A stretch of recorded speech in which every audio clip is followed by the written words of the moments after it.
파트 5. 성경 번역가 레이놀즈.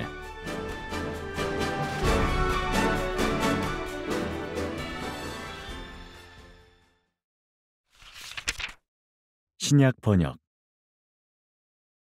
레이놀즈는 한문 성경의 국내 유입 과정에서부터 성경과 깊은 인연을 맺고 있다. 1866년 스코틀랜드 성서공회 소속 로버트 토머스 목사는 대동강에서 사망하면서 한문 성서를 평양 사람들에게 나눠준 바 있다. 그 장면을 목격한 사람들 중 후에 기독교인이 된 자들도 있었는데, 그 가운데는 토머스 목사에게서 직접 성서를 받아 집으로 가져간 사람의 조카도 있었다.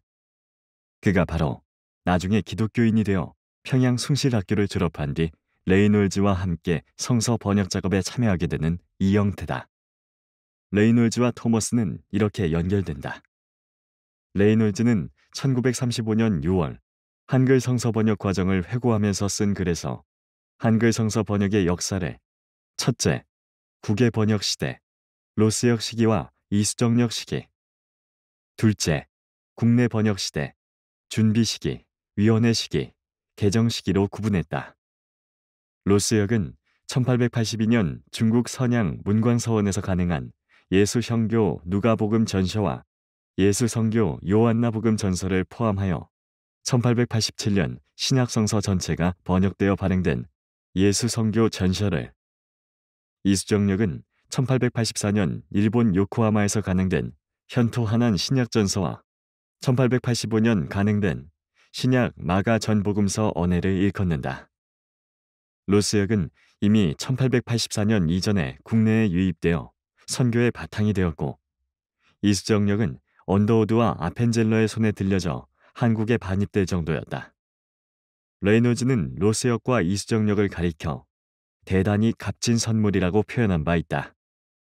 그리고 준비 시기는 1893년 한글 성서 번역 사업을 관장할 상임성서 실행위원회 및 그 산하의 공인번역위원회가 조직되기 이전의 기간을 말한다. 레이놀즈는 위원회 시기부터 한글 성서 번역 사업에 참여했다. 1893년 영국 성서공회에 켄 뮤어가 서울을 방문했을 때 레이놀즈도 남장로교를 대표하여 스크랜턴, 언더우드, 마펫 등과 함께 위원회에 참석했다. 그 자리에서 위원들은 기존 로스역의 무용성을 확인했다.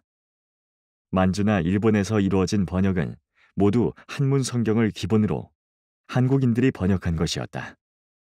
만주에서 번역에 참여했던 로스는 뛰어난 언어 능력으로 한문 성경과 그리스어 원문을 참고했지만 아쉽게도 번역을 주도할 정도로 한국어를 구사하지는 못했다. 그의 선교 생활 근거지는 한국이 아니라 중국이었다.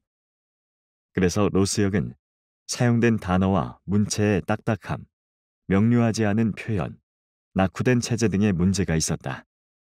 그러므로 새 번역본을 펴내지 않을 수 없었던 것이다. 위원회는 완전히 새로운 번역 사업에 착수하기로 결정하는 한편, 그 비용은 영국 성서공회, 미국 성서공회, 스코틀랜드 성서공회가 나누어 부담하기로 했다. 그리고 그 실무기구로 번역위원회가 조직되었다. 처음 번역위원회 멤버는 언더우드, 게일, 스크랜턴, 아펜젤러, 토롤로프였다. 번역의 구체적인 방법은 1. 번역자 개인력으로 초고 완성. 2. 다른 번역자의 비평을 갖고 원번역자가 자신의 초고를 수정. 3. 번역위원회 독해 과정 순으로 진행되었다. 번역위원회에서 통과된 원고는 시험역으로 임시 출판되어 3년간 현장에서 사용해본 후 다시 개정하여 공익역으로 최종 출간되었다. 이후 각기 다른 시기에 번역위원으로 임명받은 사람은 레이놀즈와 위의 5인 이외에 북장로교의 마펫과 피터즈, 북감리교의 존스와 노블, 남감리교의 하디와 크렘, 캐나다 장로교의 그리어슨 등 각 선교부의 대표 선교사들이었다. 이 가운데 마펫, 노블, 하디, 그리어슨 등 지방에 있는 선교사들은 사실상 번역위원회 독회에 참석할 수 없었으며, 전도 사업을 주된 업무로 하는 사람들도 지속적으로 번역 작업을 하기가 어려웠다. 예를 들어 성공회의 트롤로프는 강화도로 부임지를 옮기면서 번역자에서 물러났고, 피터즈도 몇 달 동안만 참여가 가능했다. 그러나 레이놀즈는 지방과 서울을 오가며 또는 지방에서도 번역할 수 있도록 모두 양해를 해주었다. 이것은 당시 그가 한글 성경 번역에서 얼마나 중요한 위치에 있었는지를 말해준다. 레이놀즈는 1895년 10월 14일부터 번역위원회에 참석했다. 그 후 1937년 구약 개정 작업이 끝날 때까지 성경 번역 사업에 종사했다. 처음에 선배 번역위원들은 그에게 번역을 시키지 않고 전체적으로 훑어보라고만 했다고 한다. 하지만 레이놀즈가 날카로운 지적을 거듭하자 상황이 달라졌다. 그에게 주도권이 생긴 것이다. 어학에 대한 탁월한 감각과 유창한 한국어 구사 능력, 그리고 그의 빛나는 지성은 특히 번역위원회의 독해 과정에서 큰 힘을 발휘했다. 레이놀즈가 참여하기 전까지 번역자들은 복음서와 서신서의 개인역과 임시역을 준비하고 있었다. 그때까지 열렸던 31번의 독해 중 20회는 마태복음 교정에만 집중되어 있었다. 이렇게 시간이 많이 걸리자 번역위원회는 일주일에 3번씩 모여 신약의 시험역본을 준비하게 되었다.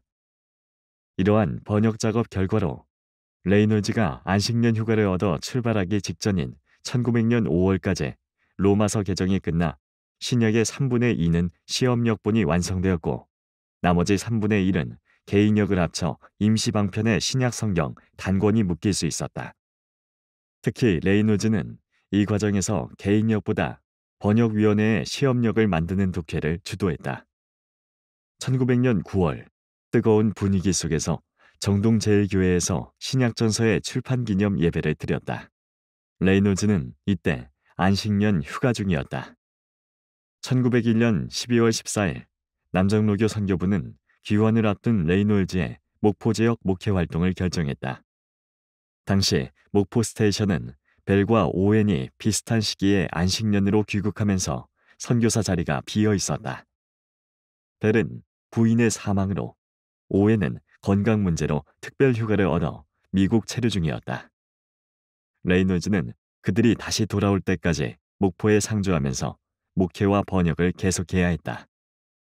1902년 3월 귀환한 그는 서울에 잠시 머물며 번역 작업을 하다가 5월 4일 목포에 부임했다. 그런데 불과 한 달 만에 충격적인 사건이 일어났다. 1902년 6월 레이놀즈를 만나기 위하여 배를 타고 제물포에서 목포로 오던 아펜젤러가 서해 어청도 북단에서 선박 충돌 사고를 당해 사망하는 일이 발생한 것이다. 1902년 3월과 4월 번역위원회는 아펜젤러의 서재에서 고린도전서 7장까지 개정하고 고유명사 3,000개의 정리를 마치고 레이놀즈의 목포 부임에 맞추어 6월 한 달은 목포에서 번역 작업을 계속하기로 약속했다. 그래서 원래 아펜젤러는 6월 첫 주일에 출발할 예정이었으나 일본인 노무자들과의 문제로 일주일이 늦은 6월 11일에야 제물포를 떠날 수 있었다.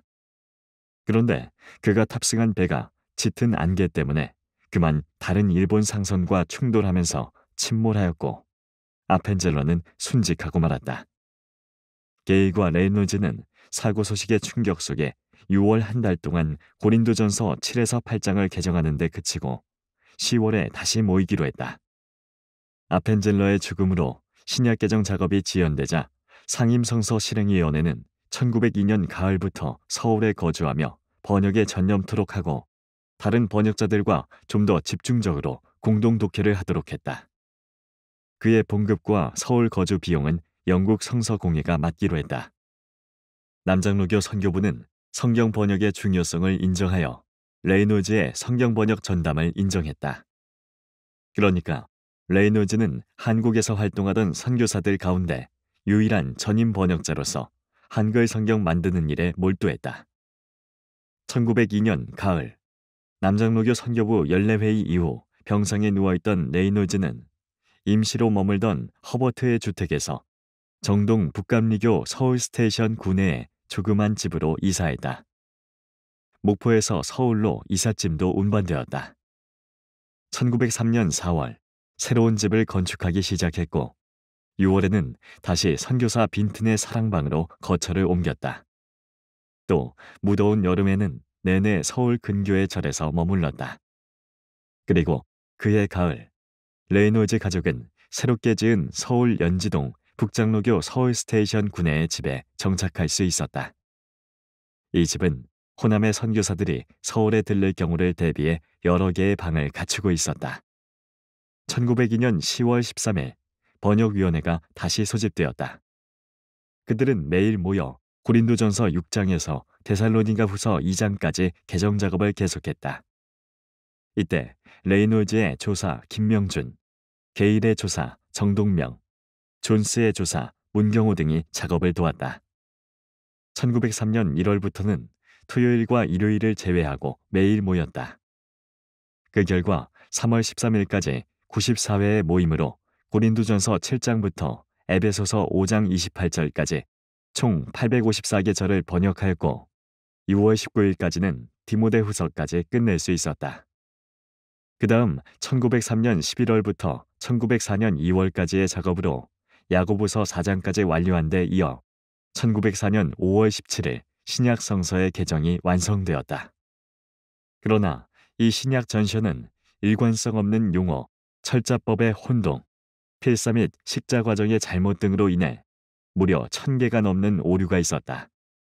따라서 레이놀즈를 비롯한 번역위원회는 1905년 2월 15일부터 다시 신약성서 수정 작업을 시작했다. 그리하여 이듬해 2월 14일까지 12개월 동안 240번의 독해를 갖고 공인역본을 완성했다. 당시 번역위원회는 레이놀즈와 언더우드, 게일, 스크랜턴 등이었다. 이들은 매일 오전 8시 반부터 12시 반까지 모였다. 오후에 모이는 때도 있었다. 그때의 작업 상황을 자세히 살펴보면 먼저 서기가 초고를 큰 소리로 읽고 한 절을 읽은 후 이의 제기가 없으면 위헌회역이 된다. 하지만 만약 다른 의견이 있으면 조사들과 함께 토론하면서 성경 원문 검토, 한문, 일본어, 라틴어, 프랑스어, 영어 성경, 어휘사전, 주석들을 사용하여 정밀 검토한 후에 선교사들이 최종적으로 투표하여 위헌회역으로 결정했다. 그 다음엔 한국인 서기가 정서한 뒤 다시 그것을 읽으면 2명의 선교사가 돌아가며 확인한 후에 최종 마무리했다. 지금 우리가 읽는 한글 성경은 이토록 복잡한 절차와 세심한 손길을 거쳐 완성된 것이다. 그리하여 마침내 1906년 공인역 최종본 2만 부를 발간했다. 이 신약 전서는 최초의 공인역 성경으로 그 이후 한국교회 공인 신약 성경의 모태가 되었다. 1902년부터 그때까지 레이놀즈와 언더우드, 게일이 모여 한 번역 작업의 횟수는 무려 552번에 달했다. 구약 성경 번역 및 개정. 공인번역위원회가 구약 성경 번역을 시작한 것은 1899년 2월이었다. 이때 레이놀즈는 여호수아와 사사기를 맡았다. 또 그가 안식년으로 나가 있던 1900년 겨울부터 나머지 번역위원들은 시편 번역에 착수하여 1901년 2월 초까지 15번의 모임을 가졌다. 그러나 신약 성경 개정 작업에 밀려 구약의 번역은 더 이상 진전되지 않았다. 1902년 가을까지 레이놀즈가 여호수아 13장까지를 번역했고 게일이 잠언의 초고를 마련한 상태에서 일단 중지되었다. 1906년 2월 신약 전서 공인역이 완성되었을 때 번역위원은 레이놀즈, 언더우드, 게일 세 사람밖에 없었다. 그런데 언더우드와 게일마저 각각 질병과 안식년으로 한국을 떠나게 되자 1906년 9월 성서위원회는 그 공백을 메우기 위해 북장로교의 피터즈와 남감리교의 크렘을 번역위원으로 다시 임명했다. 피터즈는 유태계였기 때문에 히브리어에 능통했다. 하지만 이들은 여러 가지 이유로 참여가 쉽지 않았다. 그러자 1907년 4월 16일 내한한 영국 성서공회와 미국 성서공회의 총무는 구약 성경의 번역 작업을 위해 한국인 번역조사 2명을 번역자로 세워 레이놀즈와 함께 3인이 번역위원회를 구성하기로 하고 이창직과 김정삼을 임명했다. 선교사들이 자주 자리를 비우는 상황에서 3인 이상의 찬성으로 원고를 통과시키기 위한 방법이었다. 이것은 그해 9월 대한예수교 장로회 노회가 결성되면서 서경조, 한석진, 길선조 등 7명이 장로교 목사로 안수를 받은 일과 견줄 수 있는 역사적 사건이었다. 그때까지 한국인 조사들은 더 많은 봉급과 관직의 유혹에도 성경 번역 작업에서 선교사 못지않게 기여했다. 한국인 조사 없는 번역 작업은 불가능했다. 그러나 번역위원이 아닌 조수로서 그들은 투표권 없이 발언권만 가질 수 있었다. 번역위원이 된 이창직과 김정삼은 선교사와 똑같은 법적 권리를 행사하면서 한글 성경을 만드는 일에 주체적으로 참여하게 되었다. 또 성서 공회들이 이창직과 김정삼을 번역위원으로 임명한 것은 레이놀즈의 능력을 그만큼 인정했기 때문이다. 한국인 번역위원은 주로 번역된 한글을 검증하고 윤문하는 일을 담당했고 다른 선교사 번역위원들의 참여는 제한적이었기 때문에 이제부터 구약 성경의 번역은 사실상 레이놀즈 손에 전적으로 맡겨진 것이나 다름없었다. 레이놀즈는 그들과 함께 1907년 봄부터 구약 번역을 시작하여 6월까지 하루에 79계절을 작업하는 등 호조를 보여 출애굽기를 거의 완성했다. 1907년 7월부터 12월까지도 9월을 제외하고는 계속 진도를 나갔다. 그 1년간 출애굽기, 사무엘하, 열왕기상, 열왕기하, 전도서, 이사야서가 번역되었다. 그리고 1906년 창세기, 시편에 이어 1907년에는 잠언, 출애굽기, 사무엘 상하, 말라기가 출간되었다. 레이놀즈는 한국인 위원들과 오전 한 차례 동안 93개 구절씩 번역했다. 1908년 초 레이놀즈는 레위기 작업을 시작했다. 1909년 9월에 선교 25주년 기념식에 맞추어 성서 번역을 끝낸다는 목표가 있었다. 그런데 1908년 1월 2일 전킨이 사망했다. 레이놀즈는 신속하게 전주로 이사했다. 남장로교 선교부는 레이놀즈가 전주와 전북 지역에 목회를 하면서 번역 작업도 계속할 수 있도록 조치했다. 그를 따라서 번역위원 김정삼과 조사 이승두 역시 가족과 함께 동반 이주했다. 1908년 4월부터 1910년 4월까지 레이놀즈는 그들의 도움을 얻어 구약 번역에 박차를 가했다. 전주에서의 번역은 1908년 4월 1일 시작되어 1908년 5월 레위기, 6월 민수기, 7월 신명기, 8월 여호수아, 10월 사사기와 룻기, 11월 역대상, 12월 역대하, 1909년 1월 에스더, 2월 느헤미야를 번역했다.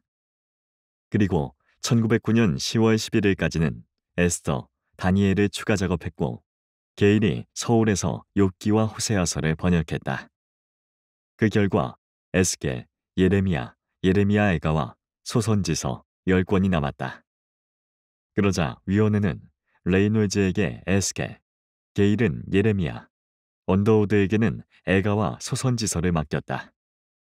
레이놀즈는 1909년 12월 23일 에스겔서를 완성함으로써 전주에 할당된 분량을 다 마쳤고 게일은 1910년 1월 31일 예레미야서를 끝내고 레이놀즈에게 검토를 부탁했다.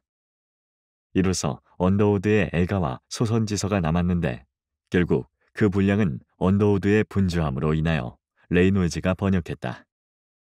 즉, 레이놀즈는 욥기, 호세아, 예레미야를 제외한 구약의 모든 부분을 번역한 것인데 이 중에서 욥기와 호세아도 그의 수정을 거쳤기 때문에 게일이 번역하고 언더우드가 교열하여 완성된 예레미야를 제외하고는 모두 그의 손길이 닿은 작품들이었다.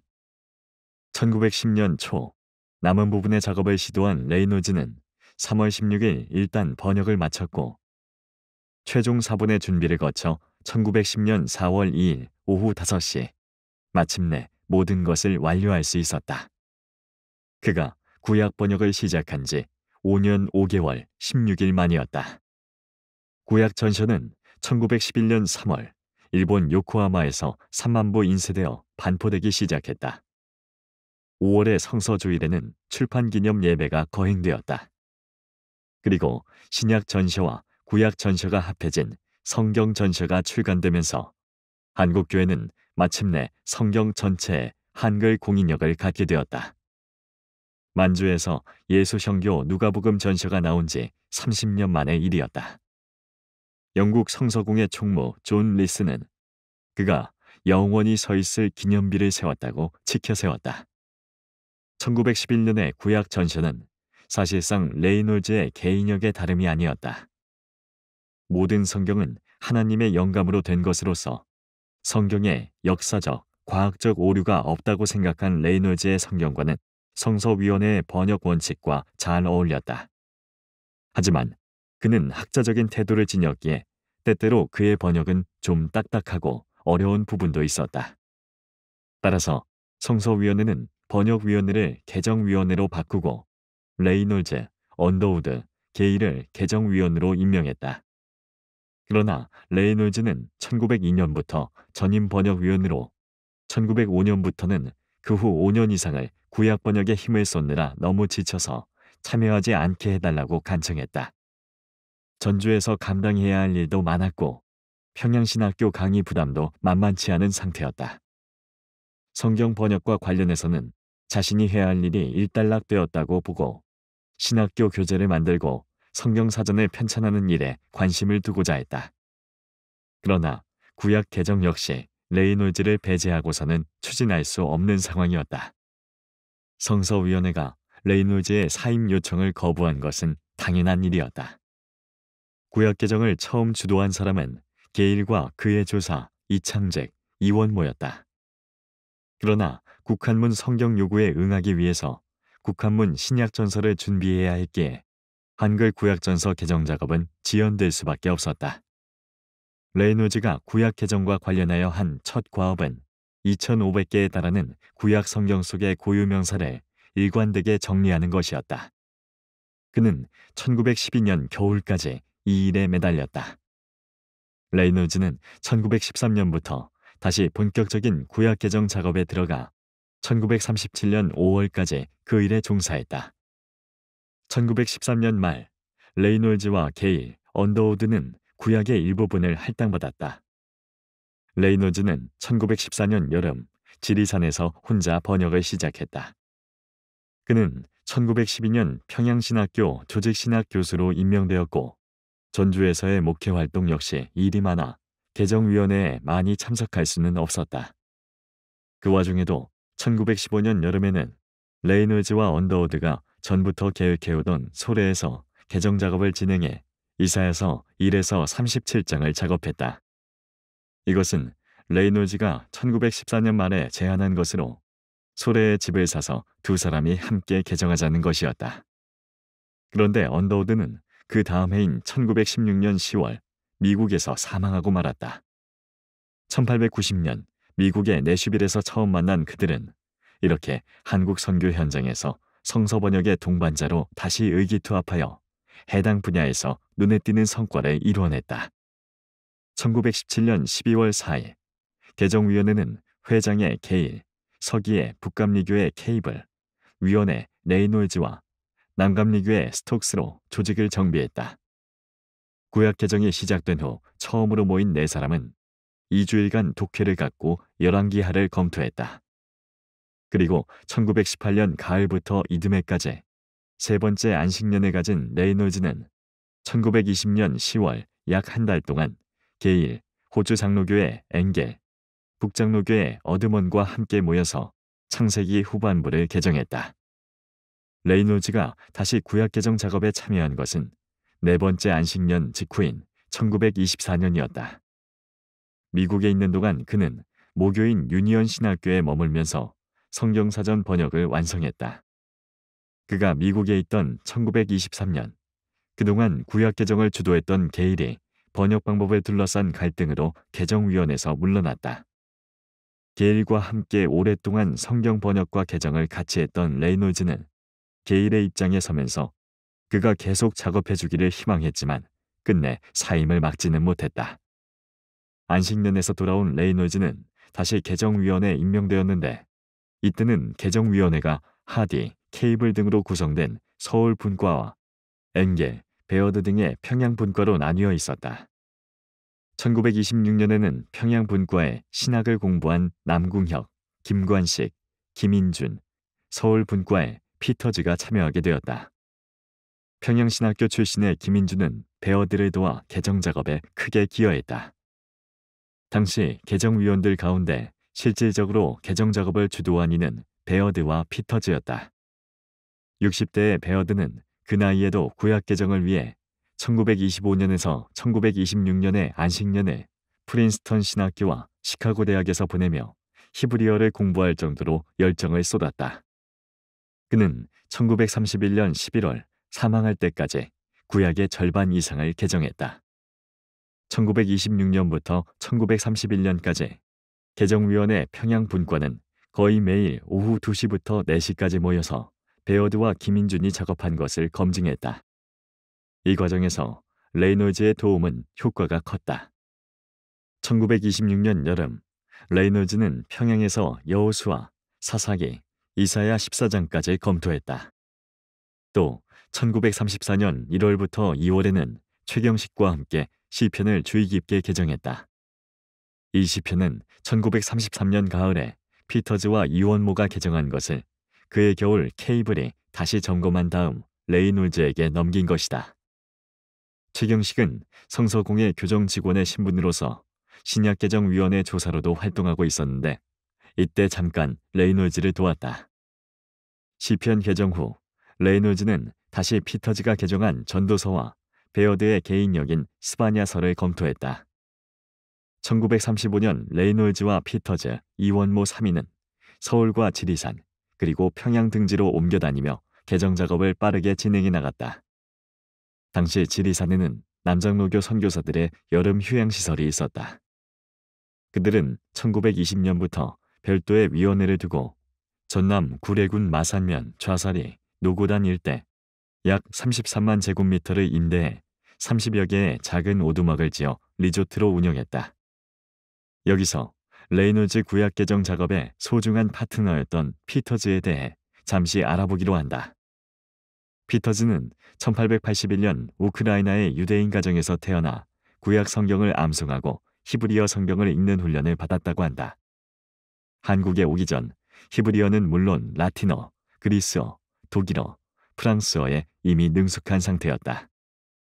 미국에서의 새로운 삶을 위해 고향을 떠나 일본 나가사키에 머무르던 그는 1895년 4월 7일 우연히 주일 예배에 참석했다가 독일어가 가능한 선교사 피터즈를 만나 서로 대화하는 도중 기독교의 복음을 받아들였다. 또 며칠 뒤인 4월 19일 기존의 이름 대신 피터즈로 개명했다. 그 후 피터즈의 극적인 회심 사건이 일본 주재 선교사들에게 소문이 났고 그 사실을 알게 된 미국 성서공회 일본 책임자 헨리 노미스는 그에게 한국으로 가서 성경 판매인, 즉 권서가 되어볼 것을 권유했다. 1895년 5월 13일 재물 풀어 들어온 피터즈는 서울에서 한국어와 영어 공부를 병행했다.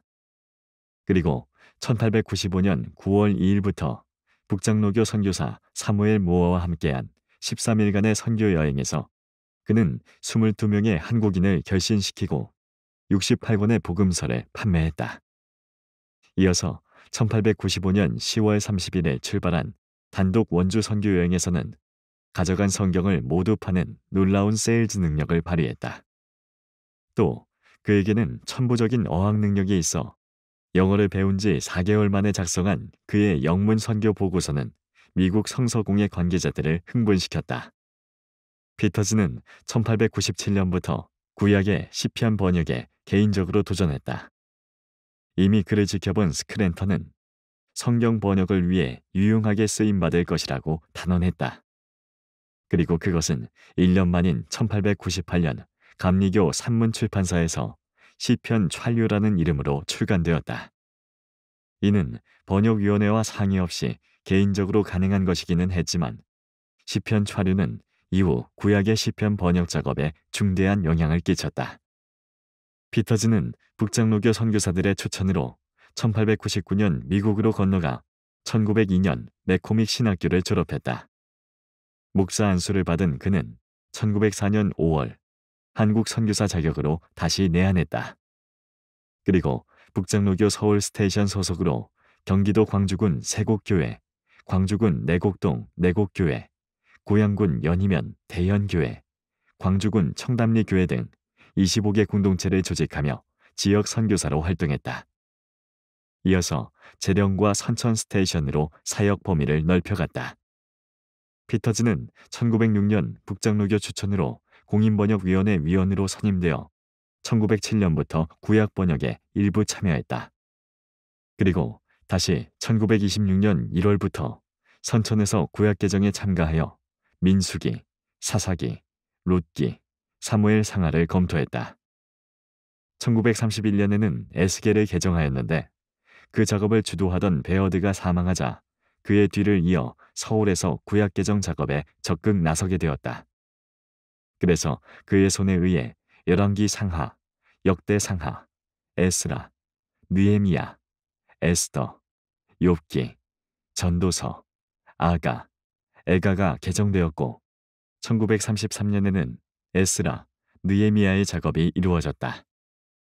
피터즈는 1934년부터 레이놀즈와 함께 서울과 지리산, 평양 등지에서 구약 개정의 최종 작업을 진행하였는데 최고의 번역 기술과 학문성을 지닌 두 거장의 만남이었다.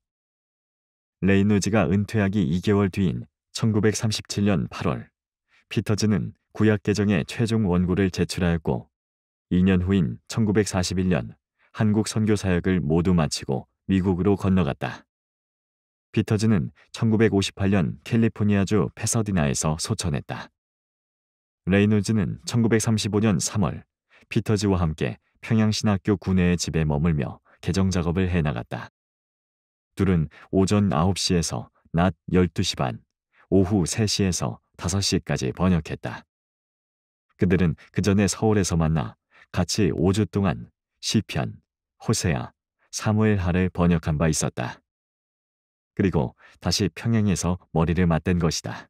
그리하여 1935년에는 봄과 가을로 5주에서 7주간씩 연속 독해를 가져 사무엘하, 시편, 열왕기 상하, 역대 상하, 에스라, 느헤미야, 전도서, 에가, 에스겔 39장까지, 호세아, 아모스 등 총 13권을 개정했다.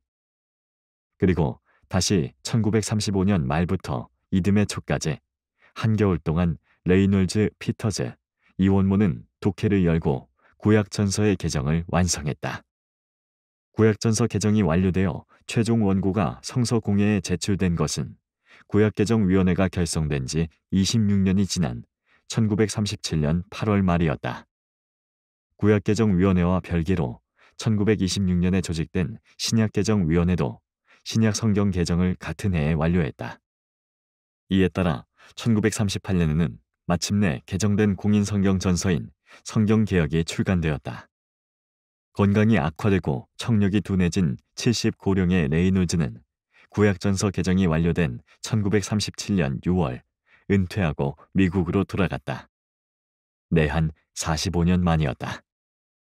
한국교회의 유일한 공인성경인 성경개역의 권위는 해방 이후 오늘날까지 이어지고 있다. 한국교회가 1952년부터 사용하기 시작한 성경전서는 성경개역을 한글 맞춤법 통일안에 따라 표기법만 수정한 것이었다. 이 성경전서는 1961년에 한 차례 개정되었지만 역시 새로운 번역에 기초한 전면 개정이 아니라 표현과 표기법을 일부 수정하는 정도였다. 성경개역과 그 연장선에 있는 성경전서의 권위가 지속된 것이다. 그리고 1998년에 출간되어 공인성경으로 인정받은 성경전서는 원문을 참고했지만 새로운 번역이 아니라 현대 한국인의 언어와 생활감정에 맞는 표현으로 수정하는 데 초점을 맞춘 성경이었다. 많은 교역자가 개역 한글판의 전통을 유지하고 꼭 필요한 부분만 개정하도록 요구했기 때문이다. 따라서 개역 개정판은 개역 한글판의 문체, 인명과 지명, 외래어 음역을 대부분 그대로 따를 수밖에 없었다. 이런 점에서 본다면 성경 개역이 탄생하는데 가장 큰 기여를 한 레이놀즈는 지금까지 한국 교회의 신학, 언어, 예배, 사상에 총체적이고 지대한 영향을 끼치고 있는 셈이다. 레이놀즈의 선교부 연합활동.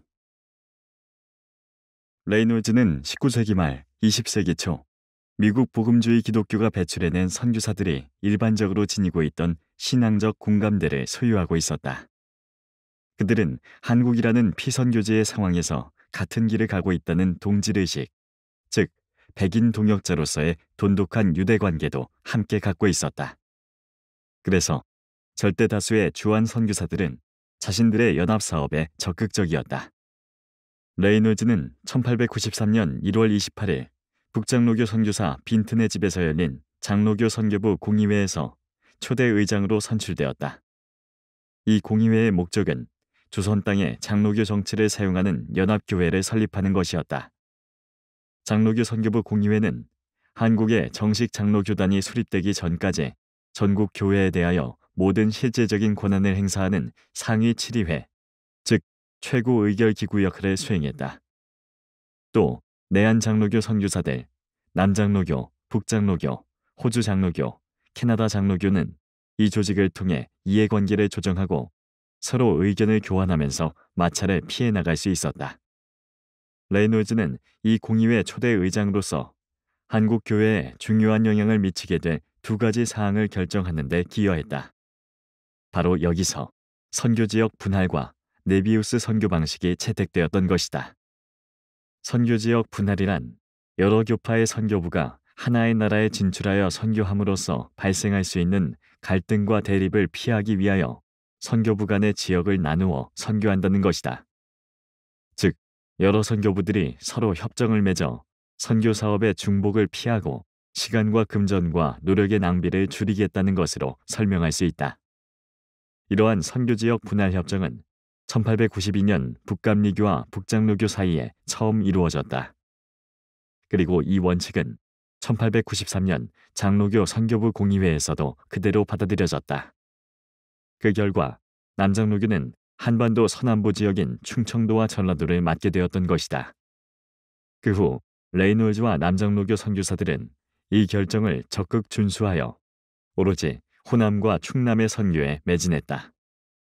레이놀즈가 의장으로 회의를 주재한 1893년 1월에 제1차 장로교 선교부 공의회는 다시 10개 조항으로 구성된 네비우스 선교 방식을 채택하게 된다.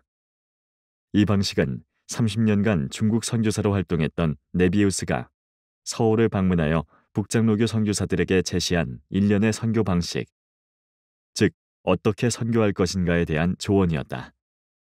네비우스는 중국에서 선교 사업을 추진하는 데 있어 궁극적으로는 독립하고 자립하며 진취적인 토착교회 설립이 목적이지만 실천 방법에 있어서는 둘로 나뉜다고 했다. 즉, 종래의 방법은 토착 전도인들의 임금을 선교부가 부담하는 것이었는데 네비우스 자신이 제시하는 최신의 방식은 토착인 전도인들에게 드는 선교부의 경제적 지출을 최대한 줄여서 처음부터 자립 원칙을 이룬 진취적 토착교회를 세우게 한다는 것이다. 즉, 교인들의 헌금으로 전도인들을 채용하는 자립성을 강조하는 선교 원칙이었던 셈이다.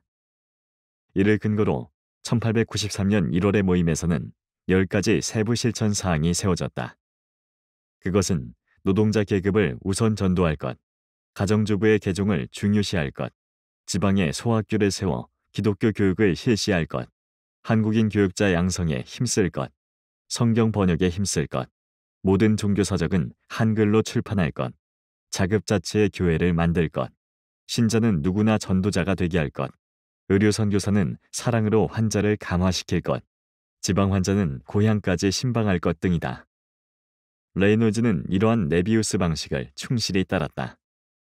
그는 1912년부터 이른바 자립방법을 자신의 전북지역 순회 목회 구역에 적용하여 소기의 성과를 거둔 바 있다. 그는 그 구역의 사역자 회의에서 자립을 강조하며 조사 2명과 전도부인 1명의 월급을 부담하라고 제안했다. 그 일을 진행시키기 위해 두 조사의 교회를 모두 방문했다. 그 교회들의 새해의 사역을 시작하면서 조사 등 사역자들의 임금을 어떻게 조달할 것인지 원칙을 정할 것을 설득했다.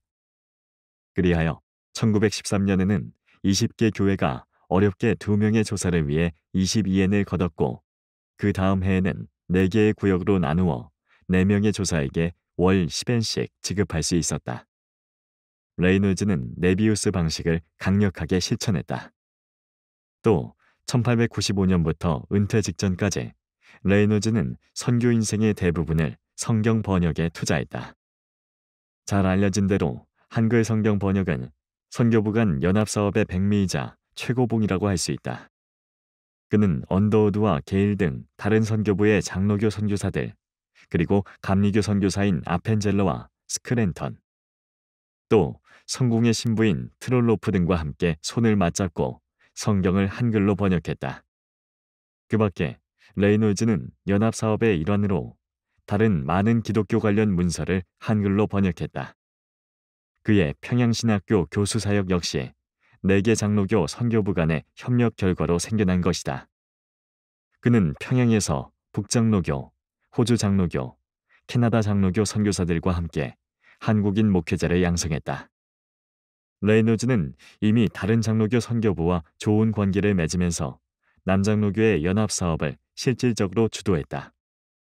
그는 1896년 서울에 있으면서 북장로교 선교부를 실질적으로 지원한 것을 시작으로 1897년에는 조선기독교 소책자협회의 심사위원으로 8개의 소책자를 검토했다.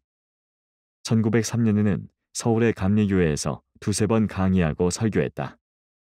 그리고 북장로교 관할의 승동교회와 연동교회에서 목회한 것도 북장로교 선교사들과 레이놀즈와의 돈독한 신뢰관계를 말해준다.